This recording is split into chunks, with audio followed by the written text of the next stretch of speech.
కడప జిల్లా ప్రొద్దుటూరులో అగ్ని ప్రమాదం చోటు చేసుకుంది. మున్సిపల్ ఆఫీస్ రోడ్డులోని పాత సామాన్ల దుకాణంలో ఈ ఘటన చోటు చేసుకుంది. ఘటనా స్థలానికి చేరుకున్న అగ్నిమాపక సిబ్బంది మంటలను అదుపు చేశారు.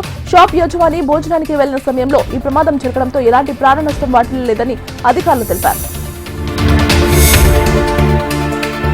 అనంతపురం జిల్లా రాయదుర్గం పిఎస్ ను ఎస్పీ జగదీష్ ఆకస్మిక తనిఖీ చేశారు. ఇందులో భాగంగా స్టేషన్లోని పలు కేసు రికార్డులను, విధి నిర్వహణకు సంబంధించిన పత్రాలను పరిశీలించారు. అనంతరం వివిధ కేసుల్లో పట్టుబడ్డ వాహనాలను కూడా తనిఖీ చేశారు.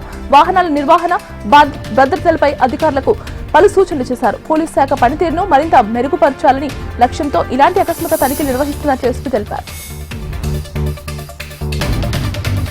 కోనసీమ జిల్లా ముమ్మిడివరంలో రోడ్డు ప్రమాదం చోటు చేసుకుంది.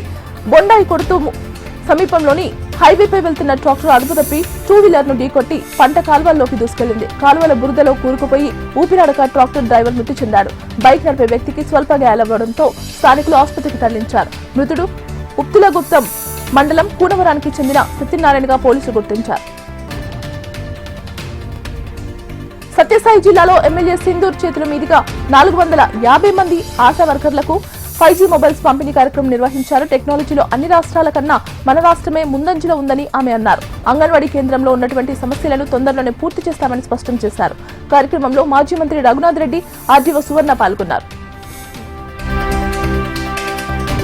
తమ గవర్నమెంట్ అభివృద్ధి, సంక్షేమ పథకాలు రెండింటివి సమానంగా చేస్తుందని ఎమ్మెల్యే శ్యామ్ కుమార్ పేర్కొన్నారు. కర్నూలు జిల్లాలో 5 కోట్లతో నిర్మించుకున్న ఆర్ఎన్బి బీటీ తారు రోడ్డు రెన్యువల్ పనులకు ఆయన భూమి పూజ చేశారు. రాబోయే కాలంలో రోడ్లకు మహర్దశ ఉండబోతుందని ఎమ్మెల్యే తెలిపారు.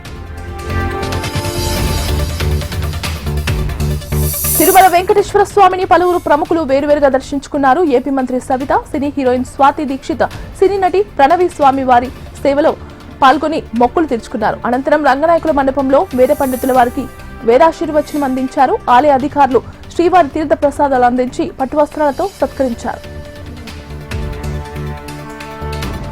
నంద్యాల జిల్లా ఆళ్లగడ్డలో 8 కోట్లతో నిర్మించిన 50 పడకల ఆసుపత్రిని ఎమ్మెల్యే అఖిలప్రియ ప్రారంభించారు. కూటమి ప్రభుత్వం అధికారంలోకి వచ్చిన వెంటనే 8 కోట్ల రూపాయల నిధులను మంజూరు చేసి ఆసుపత్రిని అభివృద్ధి చేసినట్లు ఆమె తెలిపారు. రోగులకు ఆధునిక వైద్య చికిత్సలను అందించేందుకు ప్రభుత్వం అన్ని సదుపాయాలను ఏర్పాటు చేసిందన్నారు.